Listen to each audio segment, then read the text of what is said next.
Política do dia no ar, já é hora de darmos boa tarde à nossa amiga Edna Maciel. Tudo bem com a senhorita? Seja bem-vinda. Tudo bem, boa tarde a todos. Eliezer Rodrigues, boa tarde para você, seja bem-vindo. Boa tarde, Lívio, Edna, João, queridos telespectadores, satisfação de estar aqui. Pela internet, João Magalhães, editor de política do Jornal O Dia, seja muito bem-vindo, boa tarde. Boa tarde, Lívio, Edna, Eliezer, boa tarde a todos. Vamos ao nosso primeiro assunto do dia. O senador Ciro Nogueira tomou o café da manhã com o presidente do Diretório Estadual do Progressistas, deputado estadual Júlio Arcoverde, e também com uma presença ilustre, o ex-senador João Vicente Claudino, até então PTB. Entre as pautas, o futuro do estado do Piauí e a confirmação de um convite para a filiação de João Vicente Claudino ao Progressistas. João Magalhães, eu começo com você. O que este café da manhã representa para o nosso cenário político? Olha, Lívio, sem dúvida nenhuma, é mais um passo na tentativa, no esforço do senador Ciro Nogueira de fortalecer esse grupo da oposição, já pensando em 2022. A gente destacaria aí, primeiro, esse perfil do empresário João Vicente Claudino, que é de conversar com todos os campos políticos, mas eu diria que a principal novidade seria exatamente o pedido do senador Ciro Nogueira para que ele se filie ao Progressistas. Ele não chegou a falar abertamente que vai se filiar ao Progressistas, mas é claro que a conversa lá foi muito boa e pode ser que isso ocorra nos próximos meses. João Vicente Claudino, além, claro, de ter esse perfil, de conversar com todo mundo, chama a atenção porque nos últimos meses ele vinha dando sinais de estar bastante próximo do governador Wellington Dias. Então, é provável que caso esse ato de filiação venha realmente a ocorrer, a gente ainda observe o empresário conversando também com o governador, com outros líderes políticos, de olho em 2022, como é o caso do senador Marcelo Castro, do atual secretário de Fazenda, Rafael Fonteles. Então, é aguardar um pouco para ver qual caminho vai ser o definitivo para João Vicente Claudino. João Vicente Claudino, lembrando, claro, que ele tem realmente essa característica do bom diálogo e de conversar com todos os grupos políticos. Edna Maciel, estamos diante de um governista tradicional. João Vicente Claudino sempre esteve muito próximo ao Palácio de Karnak. Esta questão do café com Ciro Nogueira, principal opositor do atual governador Wellington Dias, te chamou a atenção? Você acredita que realmente nós estamos diante de um político que quer ouvir todas as opções que tem, ou estamos diante de uma sinalização de que João Vicente pode ir para a oposição? Olha só, tudo é possível na política, né? Boa colocação. Tudo é possível, já não me espanto mais com nada. Mas assim, como o colega falou, ele é um bom articulador, transita bem, conversa bem com todos os seus pares, com os opositores, e a busca é do senador Ciro Nogueira, né? Ele quer ampliar, quer articular e ampliar o seu leque de opções, se fortalecer. Os dois já estiveram juntos em outra ocasião, né, em que o Ciro se deu bem, né? Acho que pegou bem, conseguiu chegar até onde chegou também com essa parceria, mas, por outro lado, é o que a gente pontuou também. O João Vicente Claudino tem uma boa relação com o governador Wellington Dias, transita bem, tem boa conversação, então a gente tem que aguardar. E eu não posso dizer que não pode surgir aí algo inesperado, não pode haver mudanças, né? Verdade. Vamos aguardar. Eles estão se articulando. É só a gente vendo aí que 2022 está bem aí, né? Verdade. Vamos esperar. Eliezer Rodrigues, meu companheiro aqui de rememorar fatos políticos. Vamos lá lembrar. Nós tínhamos um contexto em que João Vicente Claudino, de certa forma, já anunciou à imprensa de que iria se desfiliar do PTB porque recebeu uma diretriz do Partido Nacional dizendo de que o partido não deve se coligar com nenhum partido de esquerda, nível nacional e, é claro, também nos estados. Logo de cara também vemos Ciro Nogueira tomando um café com João Vicente Claudino. E é importante lembrarmos que em outro contexto, não muito distante, nós também tivemos uma visita de Ciro Nogueira ao presidente da Assembleia, Temístocles Filho. Logo depois desse café da manhã, tivemos uma visita do secretário de governo, Osmar Júnior, a Temístocles Filho. Você acredita que, de certa forma, esse café da manhã também ligou uma luz de alerta lá no Palácio de Karnak? Sem dúvida nenhuma. Nós vivemos uma polarização a nível nacional. Aqui no Piauí também percebemos que duas forças políticas têm preponderado em relação às demais. Aquelas forças de menor dimensão, elas também são consideradas e disputadas, farão parte do contrapeso nessa disputa. A depender de para onde seguirem, irão beneficiar determinadas candidaturas majoritárias, especialmente. Então hoje, o João Vicente Claudino é presidente do PTB alinhado com o Palácio de Karnak, mas como você lembrou, Lívio, o Diretório Nacional da sigla emitiu uma recomendação que proíbe alinhamento do PTB com partidos da ideologia de esquerda. Então, realmente, o momento é de pesar esta recomendação nacional e a própria trajetória política pessoal, não só o senador João Vicente, como todos aqueles atores políticos, pensam na sua sobrevivência em meio a esse jogo, a este campo de batalha. Em que grupo fica mais favorável? Em que grupo se potencializa as chances de eleição? Então, essa articulação acontece e cada um tende a definir por si, pelo seu partido, pela sua questão pessoal. João Magalhães, você acredita de que grupo político ofertar uma melhor condição a João Vicente Claudino vai levar o nome? Olha, Lívio, sem dúvida nenhuma, são muitas os acordos, as negociações e o debate mesmo, a discussão política que vai ser travada ainda nos bastidores até, sem dúvida nenhuma, o ano que vem. Afinal de contas, a gente está ainda, a gente tem muito, se em uma noite, né, em um dia, pode acontecer tudo na política, imagina então nesse prazo de 1 ano e 6 meses que a gente ainda tem para as eleições de 2022. Mas é certo que o empresário João Vicente Claudino, ele sempre foi muito claro nas suas falas de que ele defende um determinado tipo de modelo de gestão. Ele, nos últimos meses, tinha feito críticas à gestão tucana em Teresina por conta esse pensamento ideológico que ele tem em respeito, vamos dizer, a priorizar investimentos em infraestrutura, em ter um olhar social, enfim. Ele também carrega algumas bandeiras que, sem dúvida nenhuma, vão pesar na hora em que ele dialogar com todos os atores políticos. Ele conversou com o senador Ciro Nogueira, mas com certeza que esse diálogo ele também vai travar com outros líderes políticos e principalmente com o governador Wellington Dias. Vamos mudar de assunto, vamos ao nosso próximo fato que repercutiu bastante na imprensa nacional desde ontem até hoje. O presidente Jair Bolsonaro, ainda sem partido, confirmou na noite de ontem a indicação do cardiologista Marcelo Queiroga para o Ministério da Saúde em substituição do general Eduardo Pazuello. A declaração foi dada a apoiadores do Palácio da Alvorada. Eduardo Pazuello deixa o Ministério da Saúde investigado pela Polícia Federal e em pior momento da pandemia do novo coronavírus. Edna Maciel, como você recebe essa informação? Gostaríamos de estar aqui falando dos outros anúncios de mais vacinas, né? De outros assuntos que o próprio Ministério da Saúde nos deu alegria nesses dias ontem. Mas, infelizmente, esse assunto foi o que movimentou, Lívio, as nossas cabeças e as dos comentaristas políticos ontem. É uma saída que já era praticamente anunciada pela falta de coordenação, pela falta de planejamento, porque não amarraram realmente tudo que deveriam amarrar, justamente porque o ministro Pazuello sempre confirmou e afirmou que cumpria ordens do presidente, não ouviu, reafirmo aqui, a gente chegou a falar nisso ontem, realmente não ouviu especialistas, pesquisadores, que é o que a gente também sempre bate na tecla e vai bater, o que os cientistas falam, o que especialistas falam, que precisamos de vacinação em massa, máscara e mais prevenção. Enfim, eu acho que foi um histórico, sabe, Lívio, de falta de coordenação, de desinformação. A gente sabia que poderia chegar a essa quarta troca, né? Uhum. E agora é aguardar quais são as próximas ações desse novo ministro, que parece que tem mais afinidade com o governo federal.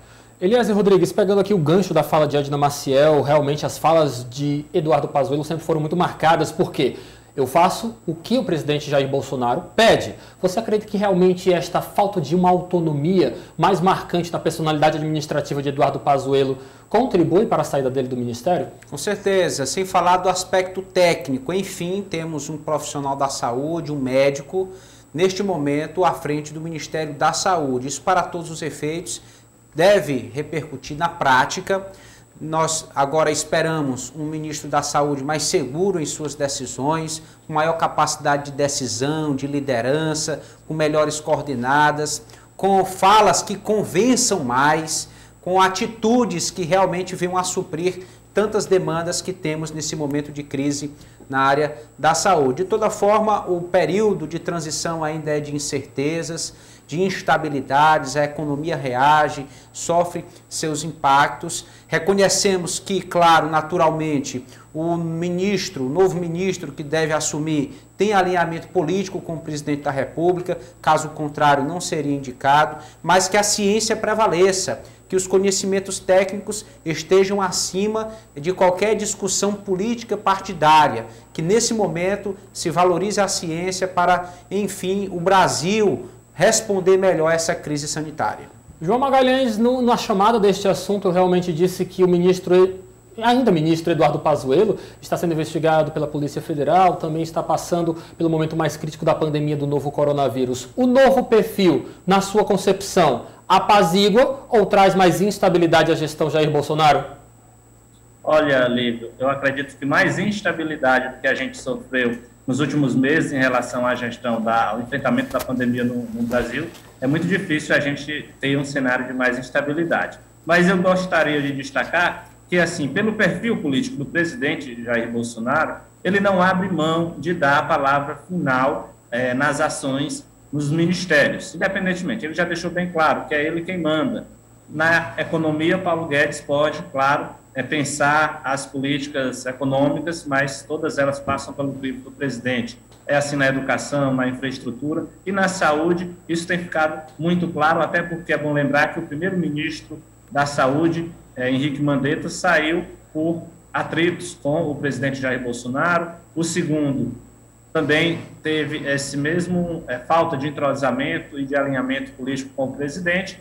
Pazuello teve esse alinhamento total, mas foi exatamente isso que o prejudicou a sua imagem perante a classe política, perante também a sociedade. Então, a chegada desse novo nome, que, diga-se de passagem, tem currículo, ele, inclusive, é presidente da Associação Brasileira de Cardiologia, ou seja, alguém que, de fato, tem experiência na linha de frente, que conhece a realidade da saúde no Brasil. Então, ele já chega um passo à frente, um degrau acima em relação ao Pazuello, porque Pazuello não era um profissional da área. Então, a chegada do novo ministro também deve trazer um certo alinhamento político com o próprio Congresso. Apesar do seu nome não ter o crivo do Centrão, dos principais articuladores lá no Congresso Nacional, tem ficado demonstrado que o novo ministro tem essa capacidade de diálogo, inclusive, foi só o nome dele ser anunciado pelos sites, choveu de fotos dele com alguns líderes partidários, o que demonstra que ele tem essa capacidade de diálogo, o que é importante nesse momento em que a estabilidade é tudo que a gente precisa. Edna Maciel, mas este parece que não foi o primeiro nome do presidente Jair Bolsonaro, inclusive na imprensa nacional, circulou o nome de uma outra propensa candidata a ministra da Saúde. Infelizmente, eu vou ficar devendo aqui o sobrenome dela porque eu não sei pronunciar. A doutora Ludmilla.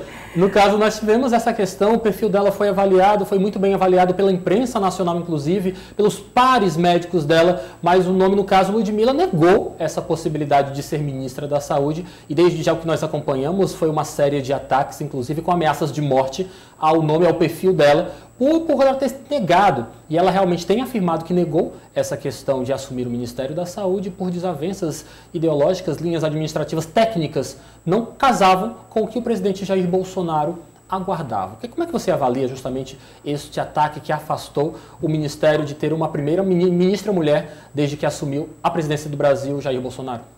Bem colocado, né? Ainda mais nesse período, uma ministra mulher e uma técnica de um desempenho inegável que já ao longo da pandemia, Lívio, ela já sempre fez boas colocações e sempre foi muito técnica e sempre defendeu o uso da máscara, a prevenção que a gente está colocando e batendo aqui na tecla, que é a mais indicada por pesquisadores. Então, ela sempre bateu na tecla que é contrária a todo o posicionamento do presidente Bolsonaro.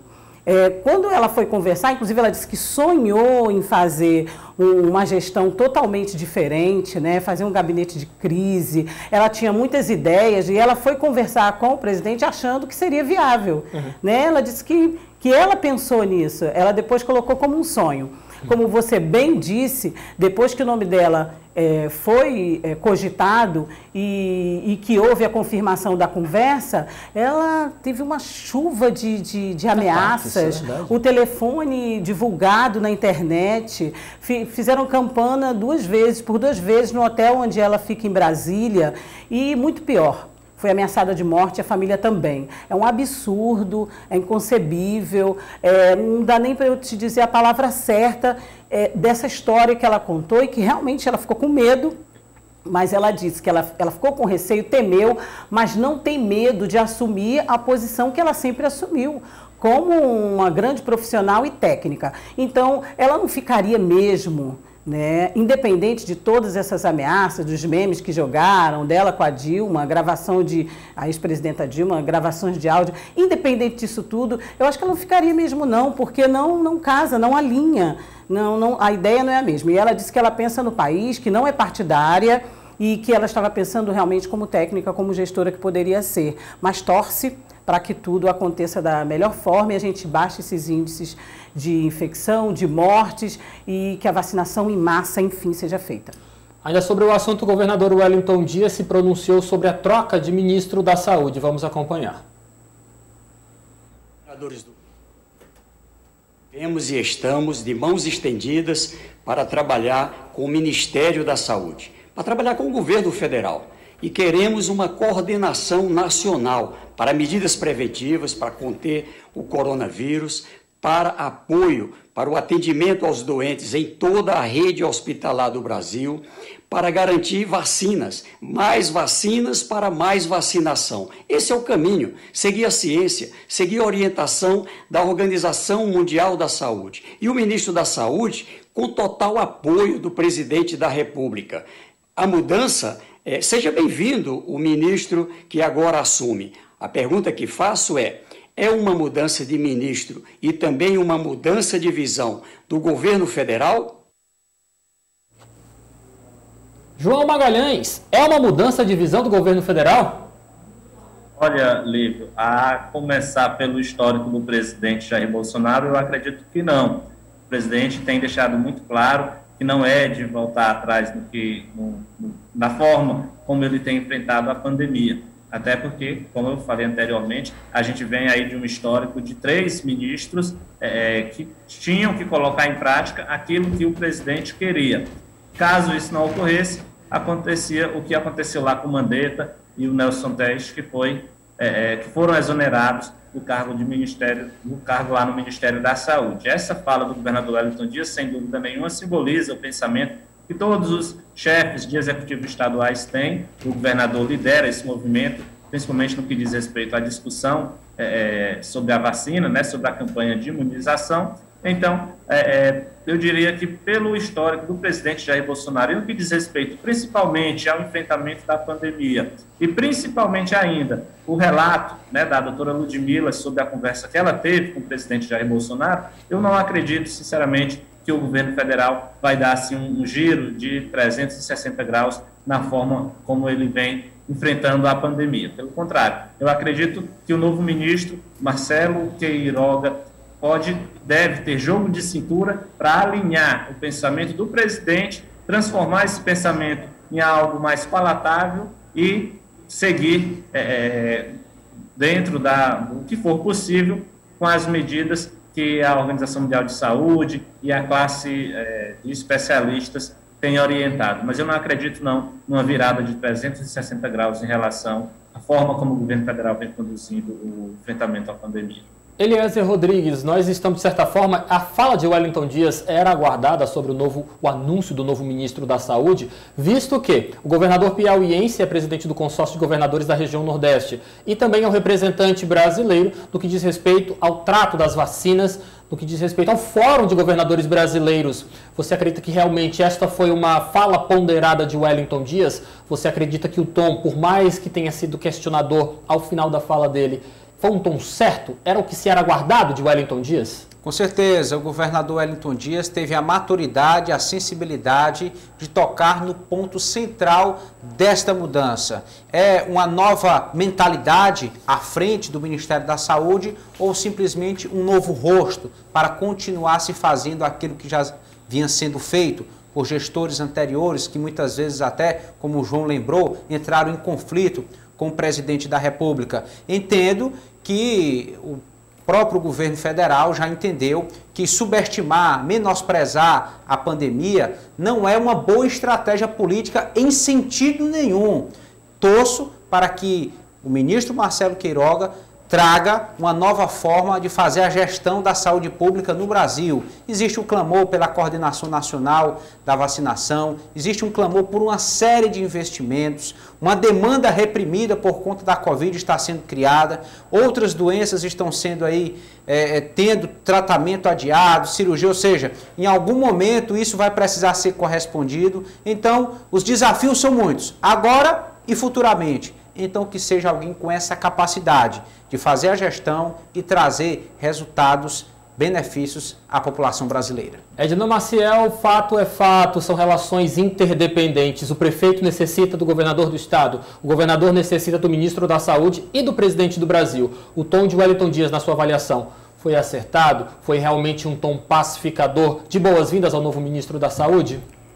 Bom, não diria pacificador, mas diria essa elegância e essa forma de transitar que o governador Wellington Dias tem, que ele é peculiar, né? A gente já sabe. Ele é especialista. Agora, ele não vai deixar de subir o tom, como a gente viu aí com o próprio presidente, na hora de cobrar essa organização, essa coordenação e essa gestão que todos nós estamos esperando para aquisição de insumos, para vacinação de uma forma mais incisiva, enfim, para tudo que a gente já pontuou aqui. Eu acho que o tom dele foi o tom na medida Wellington Dias de ser, mas que ele poderá subir sim o tom caso necessite. E eu concordo com alguns de vocês que, com o Magalhães especificamente, que falou agora por último, que é muito difícil a gente esperar que seja diferente a gestão desse novo ministro, do Queiroga. Gostei da sua escala de parâmetro Wellington Dias de ser. Ainda falando sobre o governador do estado do Piauí, ele confirmou a antecipação do feriado de 19 de outubro, dia do Piauí, para a próxima quinta-feira, 18 de março de 2021. A medida tem por objetivo colaborar com o isolamento social na batalha contra a nova onda de contágio do novo coronavírus. Vamos acompanhar o que disse o chefe do Executivo Estadual sobre o assunto. No entendimento com a Assembleia Legislativa e ouvindo também o Comitê Executivo Covid-19, nós tomamos aqui uma decisão de antecipar o feriado 19 de outubro, não mais para sexta-feira, mas para quinta-feira, dia 18. E, é claro, na mesma medida, nós vamos colocar também como ponto facultativo a sexta-feira. Nós teremos, nesses 7 dias, medidas mais duras e, principalmente, quinta, sexta, sábado e domingo.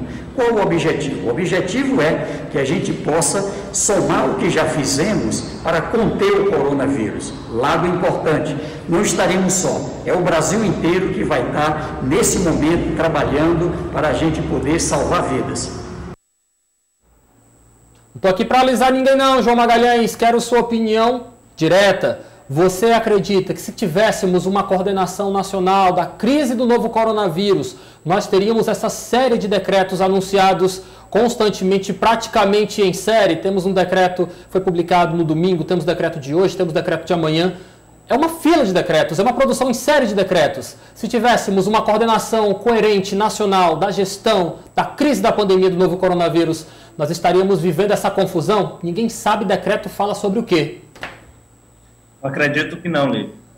O excesso de decretos estaduais e, às vezes, inclusive, municipais, é exatamente uma consequência da falta de um decreto nacional para, sem dúvida nenhuma, com medidas restritivas de enfrentamento à pandemia do novo coronavírus. A falta de coordenação nacional, a falta de uma política efetiva de enfrentamento à pandemia com vistas a minimizar os efeitos da pandemia, ela traz exatamente esse tipo de consequência, porque imagina-se que o Brasil, em todo o país, todos os estados precisam tratar a pandemia de uma forma diferente, e aí entra, no caso, vários tipos de discussões com as suas assembleias legislativas, com os seus comitês seus comitês emergenciais, enfim, o diálogo com os municípios. O ideal, sem dúvida nenhuma, era que a gente tivesse essa decisão centralizada no governo federal e que esse governo federal fosse capaz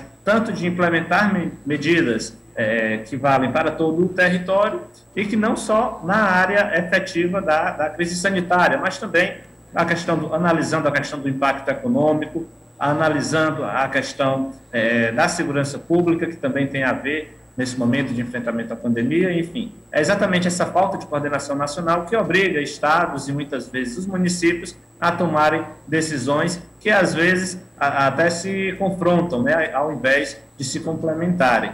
Além disso, só ainda acerca desse assunto, eu diria que essa falta de coordenação nacional, ela também prejudica o enfrentamento da pandemia da seguinte forma: a lockdown, por exemplo, ele só vai trazer bons resultados para todo o país se for uma medida tomada em todos os estados. Não adianta o Piauí caminhar no sentido, o Maranhão aqui do lado ir para um outro lado, o Ceará tomar uma decisão também diferente, porque o que é preciso é que as medidas sejam complementares, que os estados conversem entre si, mas esse diálogo, sem dúvida nenhuma, teria que partir de Brasília. Afinal de contas, é o Ministério da Saúde, é o governo federal que tem, vamos dizer assim, pano para manga para negociar e para apresentar medidas, e tem recursos também suficientes para arcar com possíveis despesas que esses decretos, sem dúvida nenhuma, afetam a vida da população. Eliezer Rodrigues, nós estamos sempre aqui de olho no fato. Nós estamos diante, é claro, de um anúncio de uma falta de coordenação nacional para a crise do novo coronavírus, mas é fato também que foi uma decisão do STF que concedeu poderes a governos e prefeituras municipais para, de certa forma, gerir de uma forma mais incisiva a pandemia, a crise do novo coronavírus. O STF se meteu onde não foi chamado, Eliezer? Não, já existe essa discussão de longos tempos aqui no Brasil, esta relação da interferência do Poder Judiciário no Legislativo, no Executivo. A princípio, o STF vem para dar o equilíbrio, para se evitar decisões inconstitucionais, por exemplo, para se evitar aprovações de projetos simplesmente porque uma maioria quis, sendo que aquilo pode ser inconsequente, são as chamadas paixões majoritárias. Então, o STF, em cada momento, em cada discussão, tem esse papel, digamos que ponderador. Claro, esse assunto traz uma discussão muito ampla acerca da competência, dos limites, mas neste caso prático, como você falou, Lívio, o fato foi esse.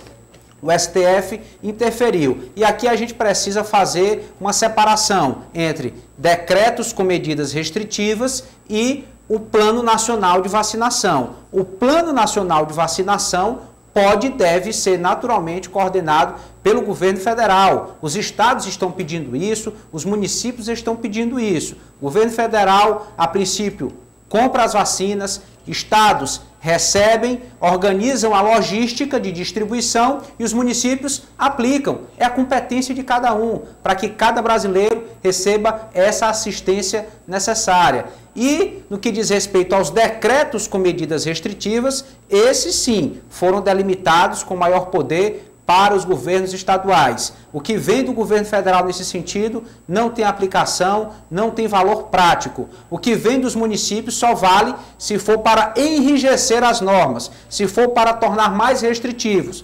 Mas para flexibilizar não é possível, já temos vários exemplos práticos aqui na nossa região. Então é separar o que é decreto com medida restritiva e o que é Plano Nacional de Vacinação. Muito obrigado, Eliezer Rodrigues. Agora, para encerrarmos o nosso quadro de hoje, minha lady do jornalismo piauiense, Edna Maciel. Na sua opinião, você que já passou por uma situação como essa, de antecipação de feriados, isso no ano passado, ano de 2020, você acredita que você consegue ver um poder, uma eficiência na prática de medidas como essa, Edna? Primeiro, adorei a Leide, tá? É verdade. Olha, gente, toda e qualquer medida que é tomada, e o Eliezer explicou bem, aí separou bem a questão dos poderes e também como são efetuados os decretos, as medidas, e o poder do STF e o nosso nível estadual, municipal, a gente tem que pontuar que, além dessa interligação que tem que haver e cada um fazer o seu papel, não adianta também a gente tomar medidas separadamente ou medidas uma atrás da outra, que às vezes até confundem, né? Confundem a população. E eu acho que se tivesse, em nível federal, essa coordenação aqui que nós já citamos várias vezes, evitaria esse número de decretos, um em cima do outro, as medidas uma em cima da outra, e a imprensa tendo que esclarecer, junto com a Coordenadoria de Comunicação Institucional, municipal ou estadual, a toda hora, medidas sendo tomadas, porque não estamos em situação diferente no país e nem no mundo. Todos vivem uma pandemia.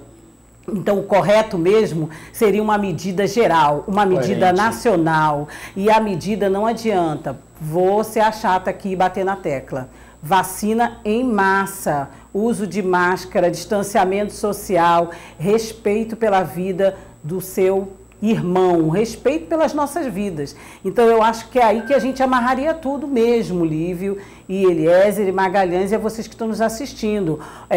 Quando é como a sua casa, né? Se você não consegue coordenar a sua casa, se você não consegue distribuir as tarefas, a casa realmente vai ficar uma bagunça, né? Então, tudo começa lá de cima mesmo e vem sendo distribuído entre os poderes e os governos nas suas competências. É questão de planejamento, de organização e de realidade da pandemia. Edna Maciel, muito obrigado pela sua participação. Obrigada. Uma excelente tarde a você. Até amanhã. Até amanhã. Eliezer Rodrigues, muito obrigado. Boa tarde. Até amanhã. Boa tarde a todos. Até amanhã. João Magalhães, aquele abraço. Boa tarde. Boa tarde, Lívio. Boa tarde a todos. Política do dia.